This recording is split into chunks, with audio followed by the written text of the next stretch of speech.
This is One Sentence News, a daily podcast featuring 3 news stories with a sentence-long summary and 1 sentence of context apiece. I'm Colin Wright. This is a sponsored message. Recently, I started using Anchor as my podcast host. Anchor offers benefits that most other hosts do not. It's free to use, but it also has a collection of tools that allow you to create a podcast completely within the Anchor website or smartphone app. They distribute your show to Apple Podcasts, Spotify, and all the other distribution channels without any additional effort on your part. And you can make money from your podcast without any minimum audience size. So you can use it as a more traditional podcast host like I do, but it's also got everything you need to start a podcast from scratch in one place. If you're keen to give it a shot, download the free Anchor app or go to anchor.fm to get started. It's Monday, April 4th, 2022. Let's talk about the news.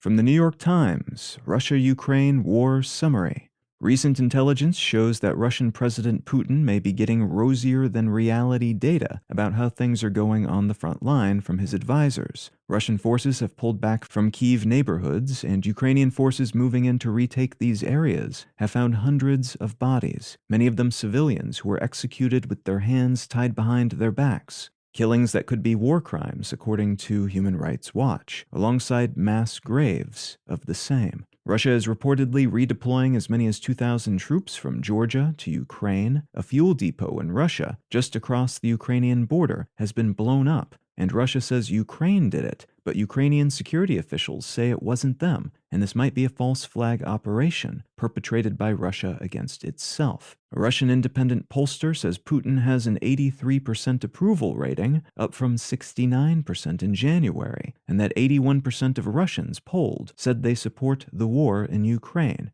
And the Red Cross has said their convoy has not been able to reach the all-but-demolished city of Mariupol to provide aid to civilians there. Fighting continues around Ukraine, though large contingents of Russian troops do seem to be moving generally southeasterly, away from Kyiv, to refocus their efforts on territories Putin reportedly hopes to keep when the conflict ends. From Reuters, New York warehouse workers vote to form first U.S. union at Amazon. Workers at an Amazon warehouse in New York City have voted to form the first ever labor union at a U.S.-based Amazon facility. This is being seen as a pretty substantial victory for labor movements in general, as Amazon has invested a lot of time and money to keep unions from forming, and this one was reportedly no different. There was a lot of pushback and antagonism toward those organizing the union push. In a statement, Amazon has said they're disappointed with the outcome and that they're considering filing objections to the vote. And from the Associated Press, UN says Yemen's warring parties agree to 2-month truce.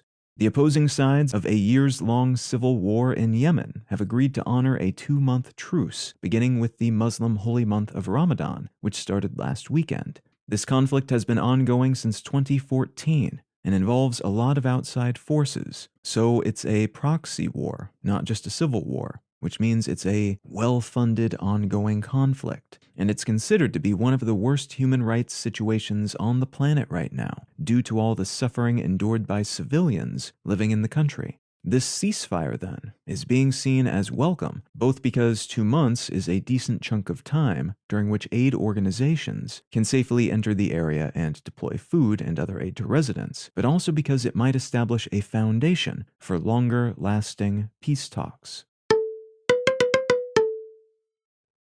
If you're finding some value in One Sentence News, consider leaving a quick review wherever you get your podcasts and/or sharing the show with a friend. You can find out more about this show or subscribe to the email version at onesentencenews.com. And you can support this and other related projects, like the Let's Know Things and Brain Lenses podcasts, at understandery.com.